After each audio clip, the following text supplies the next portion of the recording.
Hello everyone, हमने की थी 2.1 एक्सरसाइज और अब हम करेंगे इंट्रोडक्शन ऑफ 2.2 एक्सरसाइज। ठीक है, इसकी इंट्रोडक्शन के अंदर क्या आता है?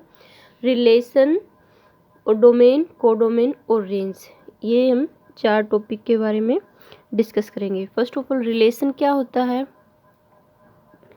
जैसे एक एग्जाम्पल के थ्रू हम इसको समझते हैं। 2 सेट हैं, ए सेट है और बी सेट है।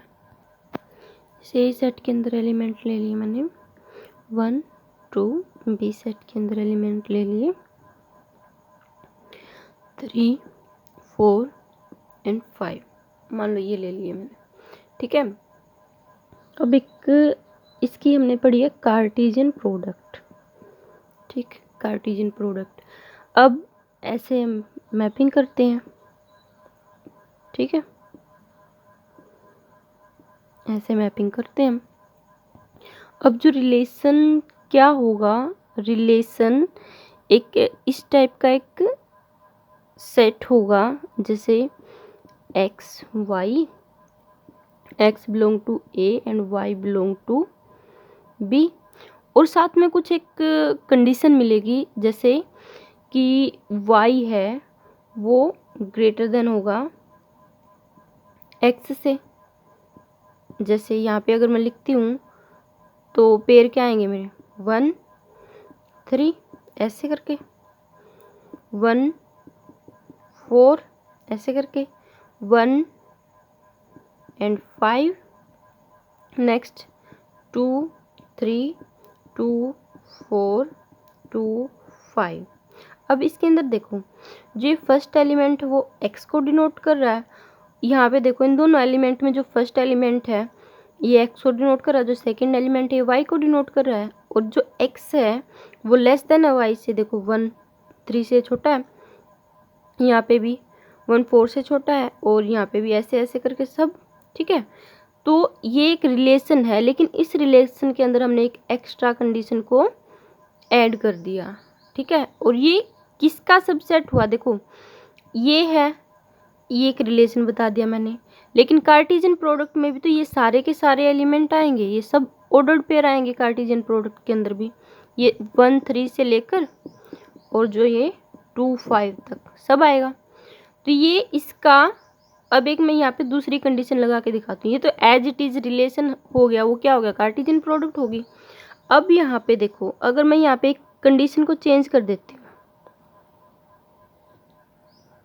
मैंने क्या कर दिया? y equal to X plus 2, ये कंडीशन लगा दी। अब मेरा रिलेशन क्या होगा? अगर x 1 है, अगर x 1 है तो y क्या हो जाएगा? 1 प्लस 2 3 हो जाएगा। ठीक है, तो मेरे पेयर कैसे आएंगे? 1 3। ठीक है, 1 4 नहीं आएगा। क्यों नहीं आएगा? क्योंकि जो 3 है, जो सेकंड एलिमेंट, उसमें से अगर मैं 1 को माइनस करती हूँ तो क्या आना चाहिए? 2। मतलब क्या होगा? y minus X equal to 2 आना चाहिए। यही होगा, y minus X equal to 2 आना चाहिए। ठीक है, तो इसलिए मैं 1 4 नहीं ले सकती, 1 और 5 नहीं ले सकती। अब क्या है, अगर मैं x को 2 लेती हूँ तो मेरा y क्या होना चाहिए कि जिसके अंदर से मैं 2 माइनस करूँ तो 2 ही आए? क्या होगा? 4 होगा। 4 होगा ना। अगर x 2 है तो y क्या होगा? 4 होगा। अब मैं 2 5 नहीं ले सकती, क्योंकि 5 माइनस 2 क्या होगा? 3 होगा। लेकिन हमारा आना क्या चाहिए? 2 आना चाहिए, y माइनस एक्स। तो ये मेरा क्या हो गया? एक रिलेशन हो गया। अब देखो, जो 1 3 है इस रिलेशन के अंदर है, 2 4 है इस रिलेशन के अंदर है, क्योंकि इसके अंदर 2 4 भी है, 1 4 भी है, सब है इसके अंदर। तो ये जो एक सेट है, ये अपने आप में, ये इसका क्या हुआ? सबसेट हुआ। जो रिलेशन है वो सबसेट हुआ ए क्रॉस बी का। ठीक है, तो इसकी डेफिनेशन क्या आती है हमारी 1 के रिलेशन की? रिलेशन क्या होता है? एक सबसेट होता है कार्टेशियन प्रोडक्ट ऑफ 2 सेट। ठीक है, अब ये रिलेशन इसका खुद के साथ भी हो सकता था। देखो यहाँ पे 1 एंड 2, यहाँ पे ऐसे, ये रिलेशन हम खुद के साथ भी बना सकते हैं। ठीक है, कैसे?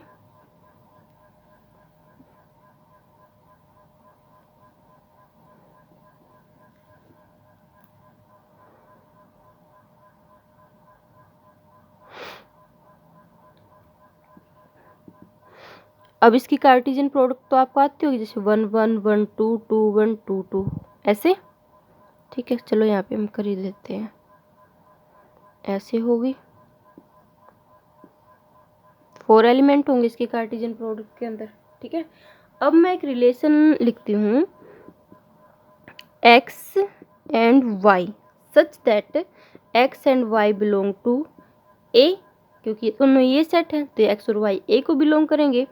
और क्या होगा, जो मेरी y की वैल्यू है that is greater than x। अब मैंने ये एक कंडीशन लगा दी यहाँ पे। ठीक है, अब मैं ये रिलेशन लिखती हूँ इन रोस्टर फॉर्म, तो क्या हो जाएगा, अगर x मैं 1 लेती हूँ, x 1 लेती हूँ, तो मुझे y जो एलिमेंट, जो फर्स्ट एलिमेंट होगा वो x का होगा और जो सेकंड एलिमेंट होगा y माना जाएगा। x मतलब जो हम वैल्यू रखते हैं और उस वैल्यू रखने के बाद जो वैल्यू आती है वो y की आती है। अगर x में 1 लेती हूँ तो y एलिमेंट क्या आना चाहिए, 2 आना चाहिए, क्योंकि y x से ग्रेटर है, इक्वल नहीं है। तो इसके पेयर क्या होंगे, 1 2। ओके, अगर x मैं 2 लेती हूँ तो a के अंदर तो 2 से ज़्यादा एलिमेंट है ही नहीं, 2 से बड़ा कोई एलिमेंट ही नहीं, इसलिए x की वैल्यू मैं 2 नहीं ले सकती। अगर x की वैल्यू 2 लूँगी तो वो y की वैल्यू क्या आएगी, 3। लेकिन ये 3 a से बिलोंग करना चाहिए, लेकिन ये तो a को बिलोंग करता ही नहीं है, इसलिए मैं x की वैल्यू को 2 नहीं ले सकती। तो मेरे रिलेशन के अंदर कौन से एलिमेंट आ गए, बस ये। अगर मैं इसकी कार्टेशियन प्रोडक्ट देखती हूँ तो क्या होती है, 1 1 1 2 2 1 एंड 2 2। तो इससे ये डेफिनेशन है जो निकल के क्या आती है कि जो मेरा एक रिलेशन होता है वो कार्टेशियन प्रोडक्ट का एक रिलेशन होता है, वो कार्टेशियन प्रोडक्ट का एक सबसेट होता है। ठीक है, कोई भी नॉन एम्प्टी सेट है उसका खुद के साथ रिलेशन या फिर किसी दूसरे सेट के साथ रिलेशन, वो क्या होता है, कार्टेशियन प्रोडक्ट का सबसेट होता है वो। ठीक है, क्योंकि उसके अंदर जितने भी पेयर बनेंगे वो कार्टेशियन प्रोडक्ट के पेयर में से ही कोई ना कोई होगा। ठीक है, अब देखो रिलेशन बन कितने सकते हैं। अब यहाँ पे मैंने एक रिलेशन लिखा कि मेरा एक ही एलिमेंट आया है, इसके अंदर एक ही पेयर आया है। अब थोड़ी देर पहले मैंने रिलेशन लिखा था उसके अंदर सारे के सारे पेयर आए थे। ठीक है, उससे पहले जो रिलेशन लिखा उसके अंदर 2 पेयर आए थे। ठीक है, कहने का मतलब क्या है, मैं relation, number of relation find out करने कितने हो सकते हैं, कितने हो सकते हैं नंबर ऑफ रिलेशन। अब नंबर ऑफ रिलेशन, अब रिलेशन कार्टेशियन प्रोडक्ट का सबसेट है, अब जितने इसके टोटल नंबर ऑफ सबसेट होंगे उतने इसके रिलेशन होंगे। तो नंबर ऑफ रिलेशन क्या हो सकते हैं किन्हीं 2 सेट के अंदर। ठीक है, जितने उन सेट के अंदर नंबर ऑफ एलिमेंट हैं या ठीक है उनकी cross product. Number of element in A 2 है, तो number of element in A cross A क्या हो जाएगा, 2 × 2 4।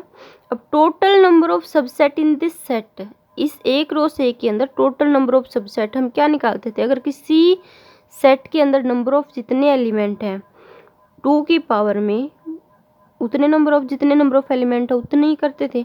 अब यहाँ पे 4 नंबर ऑफ एलिमेंट है तो 2 की पावर 4, तो रिलेशन के टोटल नंबर ऑफ कितने हो जाएंगे एक रो से के अंदर, 2 की पावर 4 16। ठीक है,